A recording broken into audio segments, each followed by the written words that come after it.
Hey everyone, thank you so much for joining the Behind Company Lines podcast. Today we have Eduard Oboimov, CEO and co-founder of eTEU, a startup that aims to digitalize documentation processes involved in international trade for SME exporters and importers. Edward, thank you so much for joining the show. I'm so fascinated with what you're working on, especially in the blockchain space and the whole idea of digitizing information documentation is super fascinating to me as I think it creates this extra layer of security and validation on so many different processes. And it's cool to kind of go into the export and import world with you. But before I go into all those questions about, what ETU is and what you're working on, what were you doing before you started the company?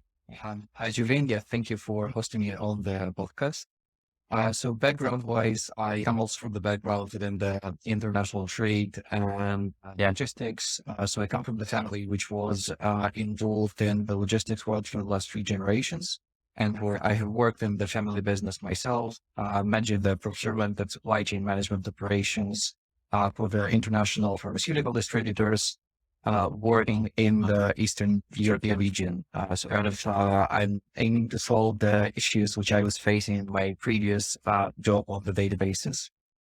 Yeah. What was like a huge, what's involved in the process of imports and exports and, purchasing and moving commodities across different countries? I think a lot of us take it for granted or maybe don't think about, how the sausage is made, as they say, in terms of how we get the supplies we do receive. But what's involved in that process and what are the layers that you have to consider being in this business, in this industry? Sure. So the shocking thing is that the majority of international trade nowadays still relies on paper documentation.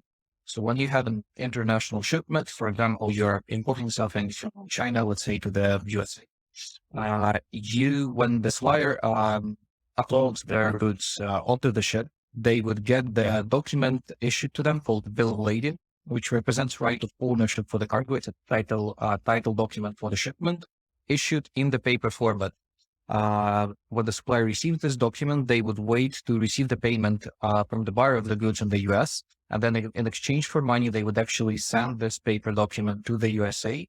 And the buyer in the USA would use this document to claim the goods at the local office or in the USA at the port of destination to claim the goods. So the right of ownership for the cargo actually hinges on this piece of paper being sent across the globe. And Yeah. obviously the shipments can get much more complicated. For example, when bank financing is involved, cargo insurance, etc. All of it relies on this Yeah. piece of paper that being exchanged and validated between the members of the supply chain. Wow. So what is the process like when it's, in transit? Is it pretty much up in the air? I mean, it sounds like you purchase it, you have this order and then you claim it. And in between that process, what's going on that I feel like if I had to wait for that duration of time, I'd be a little concerned, there's maybe a lot that can happen if you don't have it immediately. I think that's something that we're so accustomed to it as people now, is having such an immediate, transaction. But what's involved in kind of the middle processes and how do you secure, your goods, from the point of when you purchase it to the point, from which you claim it? Sure. So in many cases in international trade transactions, the escrow accounts, account providers would be involved. This might be financial organizations or most commonly banks, which provide the escrow account service where they would hold the payment for the goods in the escrow account. And then Yeah. they would pretty much receive both the bill of lading, which gives them the right of ownership for the goods, as well as documentation, the payment for the goods. And they would pretty much perform the swap and charge around 1% of the transaction value simply for kind of providing this service. So pretty much, yeah, it kind of relies on the paper documentation being sent to the bank, validated, and they charge you money for the security of and for like peace of your mind because you know that no one is going to Yeah. screw you. Yeah. Yeah. Yeah. Yeah. What's, just out of curiosity, when you're going through this whole procedure and this whole process, what are some of the errors that can take place that, I guess creates issues within or challenges that you have to overcome, in this particular, industry? What are some of the errors? Is it human error? Is it any error with technology? that disrupts the transaction process, or is it something else? There are actually multiple things which can go wrong with the paper documentation because being this crucial skill in managing that transaction. First one, and like the simplest one, is getting mistakes in the actual bill of lading. And from my personal experience, because you don't have the visibility to the documents before you actually receive this paper document at the port of destination, there's high probability that there will be slight mistakes in the documents, which can completely change the way the shipment goes.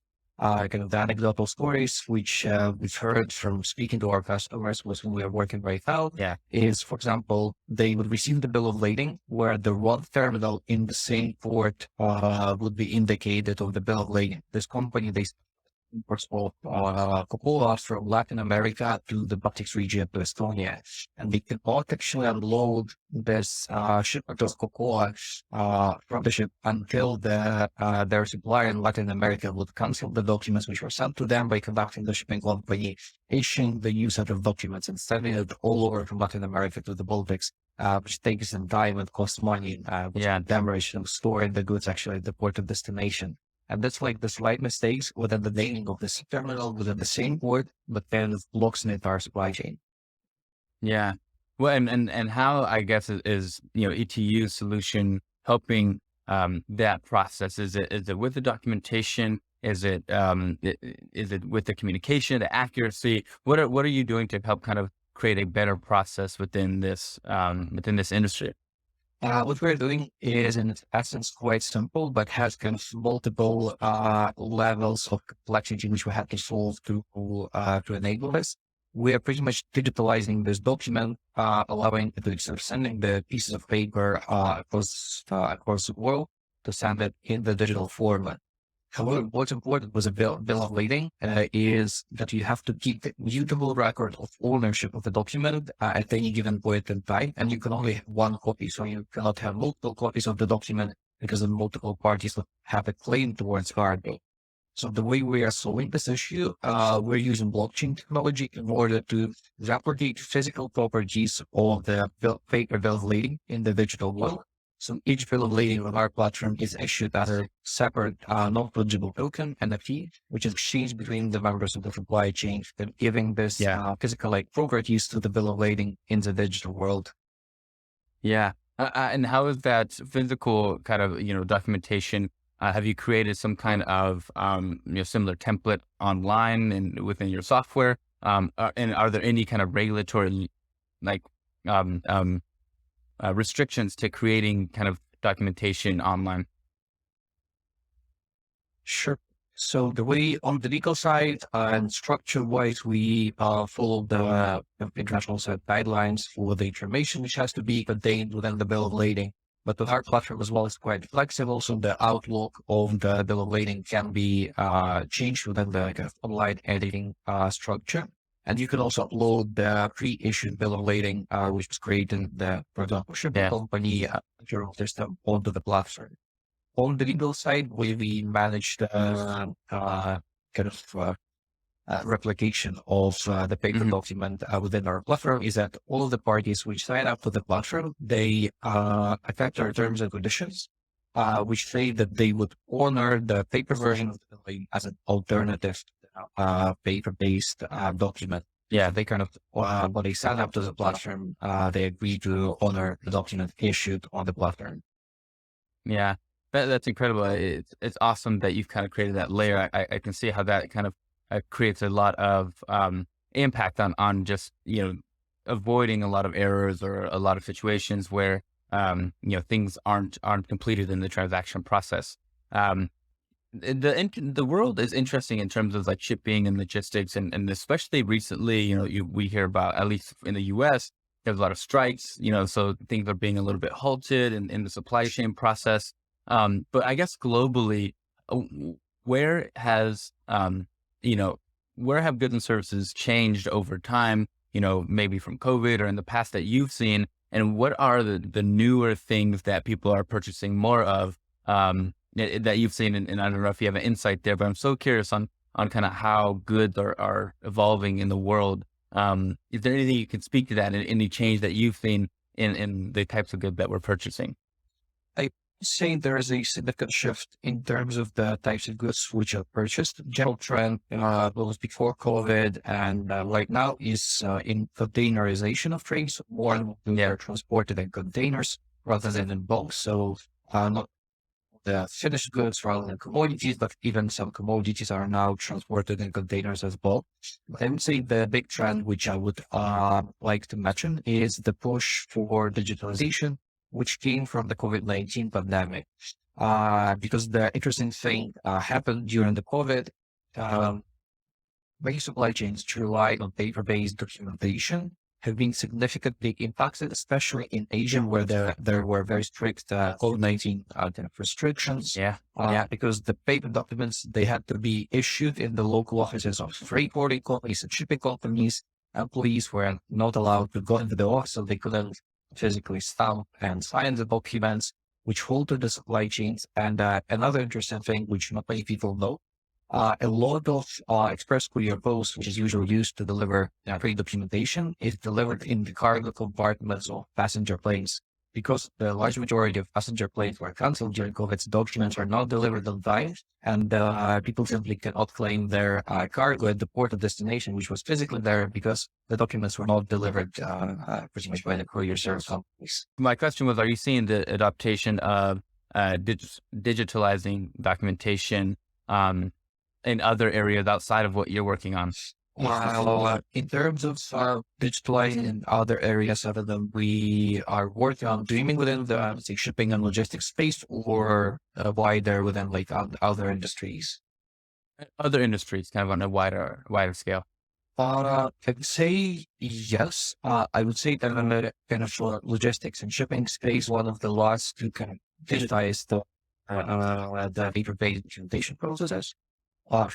I think that digitalization, which is happening within our industries, is kind of spreading into the some like adjacent areas and sectors, for example, trade finance and cargo insurance.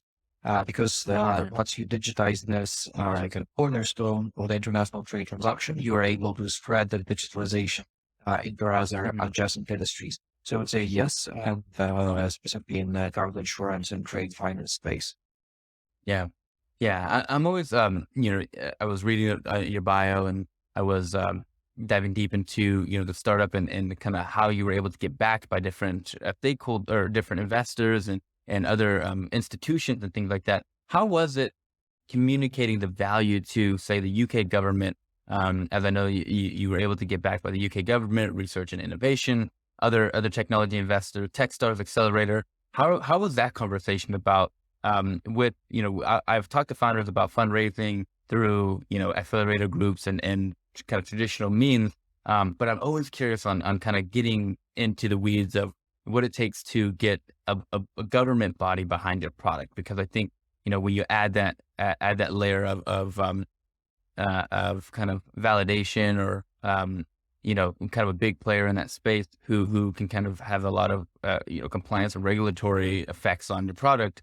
How were those conversations showing them the value of eTEU and what it could do?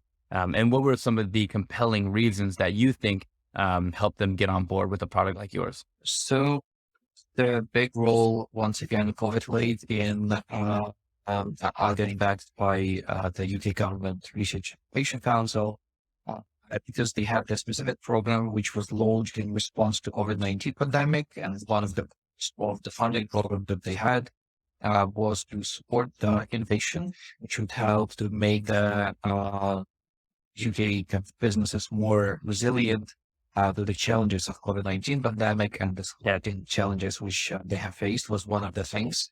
So pretty much that's how we got this backing.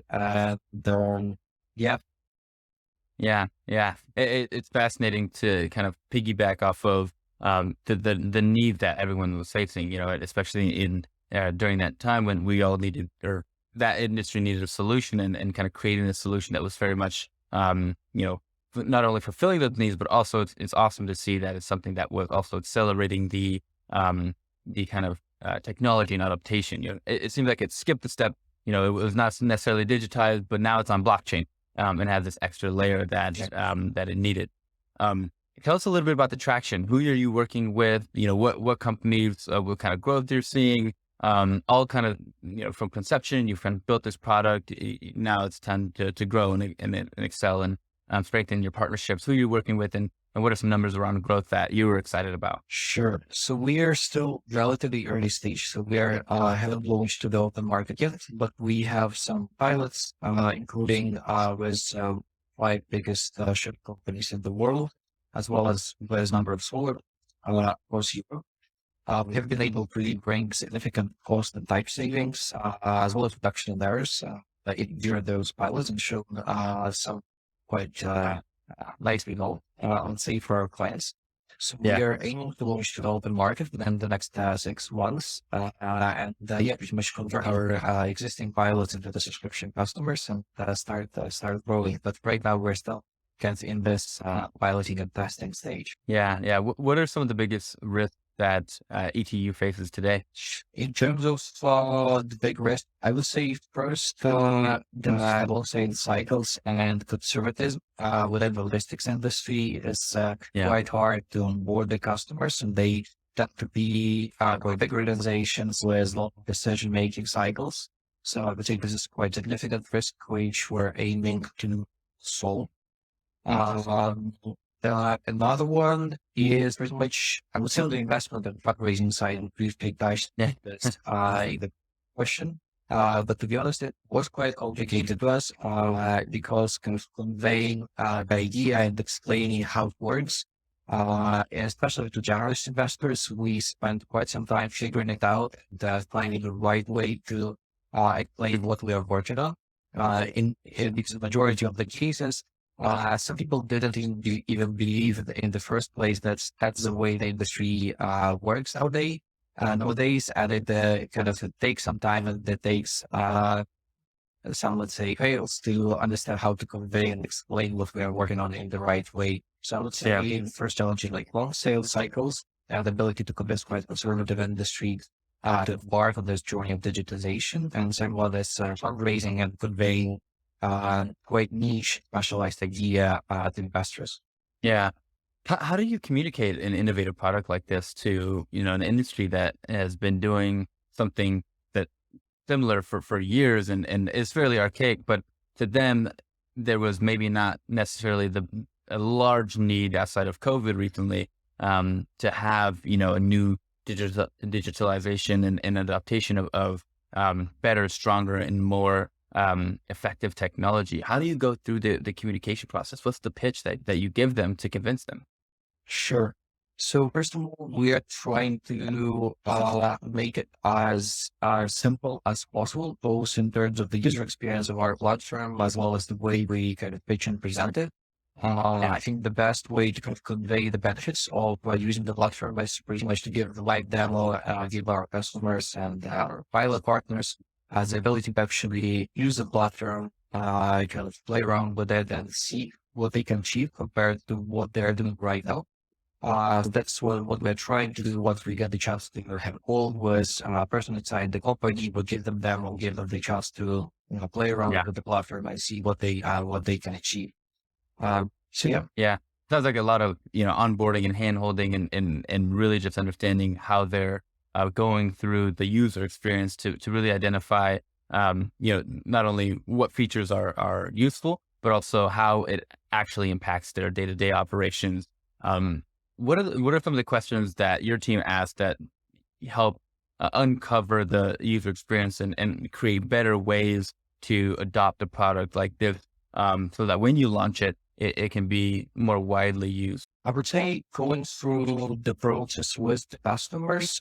So initially we had something called like shadow shipments, where we would have the shipment where the documents would still be issued in the form, and we would issue them on our platform as well, and follow the entire process step by step to see every stage where we can provide to our customers. Because in many cases, there's like a expression like hidden on those, where even the customer, you understand that there is an issue at a certain stage in the process, but until you can see it, you see how your technology actually can help them to solve those issues. So kind of, I would say, going through the process, with the customer and monitoring and listening to your customer's feedback. That's what will help us a lot in terms of our product development. Yeah. What makes your job hard? There's a lot of things, to be honest, but uh, I would say, kind of uncovering answers to the question, even not covering the answers, but understanding which questions to ask customers, understanding how to work with the company and how to convince them to embark on the innovation journey. I would say those are Yeah. the main things. Yeah. If everything goes well, what's the long-term vision for eTEU? Long-term vision for us is to actually enable the digitalization of the entire international trade procedure.